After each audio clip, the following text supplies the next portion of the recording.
Tensions between rival associations have once again turned deadly. This week, 3 members of a local taxi association were killed. This tragic incident comes on the heels of the killing of 11 taxi operators in Gauteng just last month. These alleged assassinations are believed to be the result of fierce and often violent disputes over the lucrative taxi routes. Joining us now to shed light on this escalating situation is the chairperson for the Portfolio Committee on Community Safety, Dr. Bandile Masuku. Dr. Masuku, very good morning to you. Thank you so much for making time for us this morning. This is an ongoing challenge when it comes to taxi violence. Year in, year out, we have these incidents that are taking place. But how do we get to a point where we can say that this has now been dealt with and commuters actually feel safe while being in those transports? Good morning and good morning to your viewers, and thanks for having us on your show. I think the matter we have seen before in the country where these matters that relates to route contestations and conflict amongst the taxi industry has been resolved, and we think that the MEC of Transport in Gauteng should play a role, in terms of mediating and also making sure that they regulate, because that's what, her duty is all about, to make sure that the citizens of Gauteng are actually transported safely across the province. Yeah, but the violence, though, still continues. And I wonder, how do we get to a point where we can say that there's no longer violence in the taxi industry? It is a safe place to be in. Because taxis don't just operate, and I know that some people speak about the taxi industry and speak of it as an informal industry, but it's very formal because you actually need a permit to operate. Yes, it is a formal industry, and it is a very lucrative industry, very big, and which is essentially a black-owned, African-owned industry. And I think it's one of the issues that we are concerned about as a committee, that previously in the province we have seen how we have been able to resolve the issues relating to their conflict or relating to their disagreements. And we think that these are matters that should be addressed by the MEC of Transport in terms of actually regulating. But above all, of our concern is that they act with impunity, the industry itself. They act as if they are above the law, and they don't heed to any of our actually regulations and the law as a country. And it's something that is of concern, which we have raised with the provincial commissioner, and we're hoping that when they focus and they give us report in the next week or two, they will give us what is the plan and what is the way forward on how to deal and cap this situation. Yeah, I just touched on the issues relating to permits. As an example, with the situation in Gauteng, one of the taxi associations there, the Zonke Taxi Association, better known as Zota, is operating, but it is operating illegally because they are not recognized as a taxi association. The Sowetan, speaking to the chairman of Zota, Mthandeni Msango, said that the problem with these people is that they don't want us to be independent, they want us to be part of them, but he does agree that they are not registered, they are not recognized because they don't meet the minimum requirement to be a taxi association.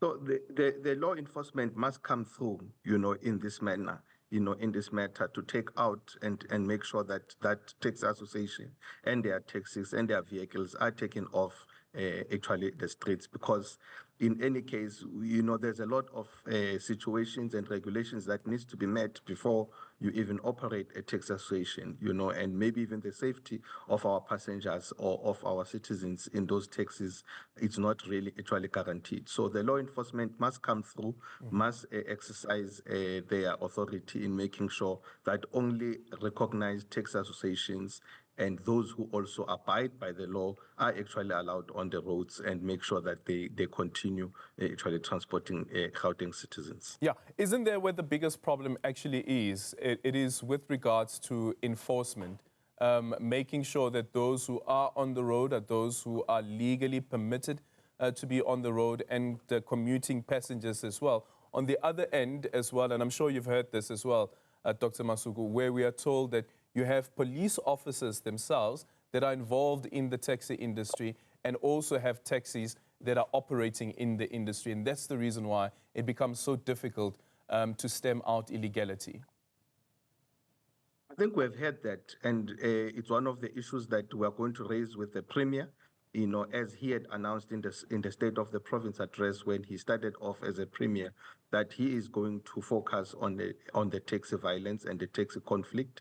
And also we're going to call on the Provincial Commissioner to make sure that they regularly report, but above all, they have a unit that will be designated and that will be focused in dealing with this actually taxi industry actually conflict. And I think that's the only way, like we have seen in the past, where we have been able to, when we have a unit from the police that is actually focused on this industry.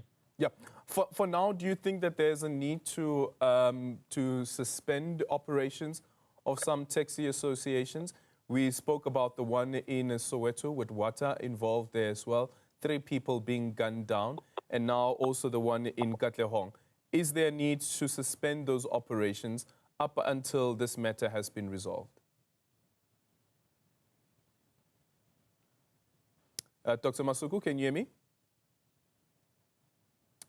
Dr. Masuku? Okay, we seem to have lost Dr. Masuku there. Let's quickly see if we can re-establish that line to him.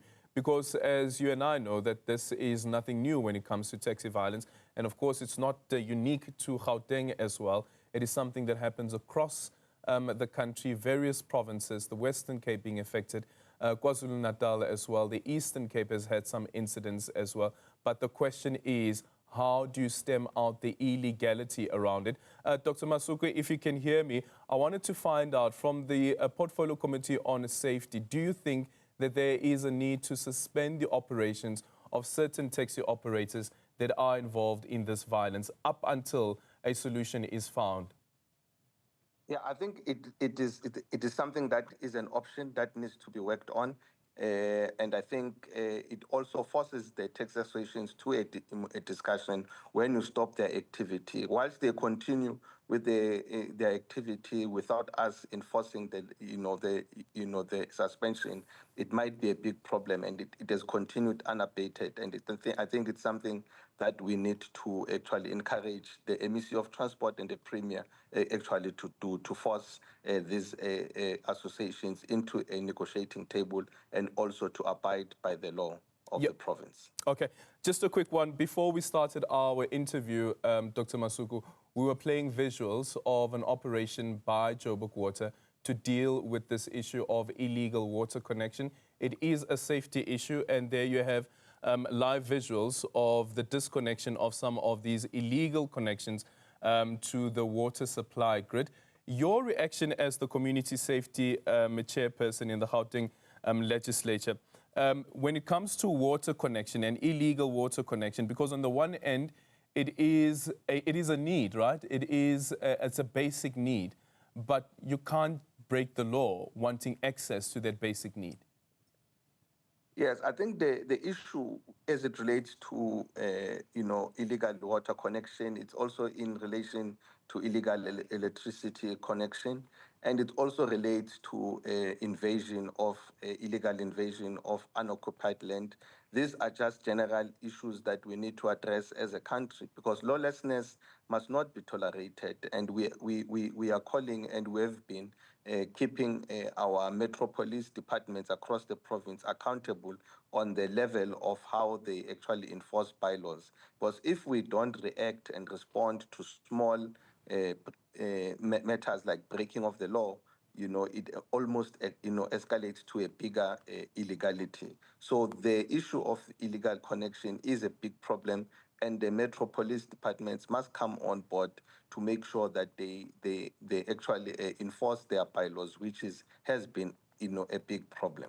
Yeah, and non-revenue water, major issue here in the province as well, as the minister had said before, that we don't have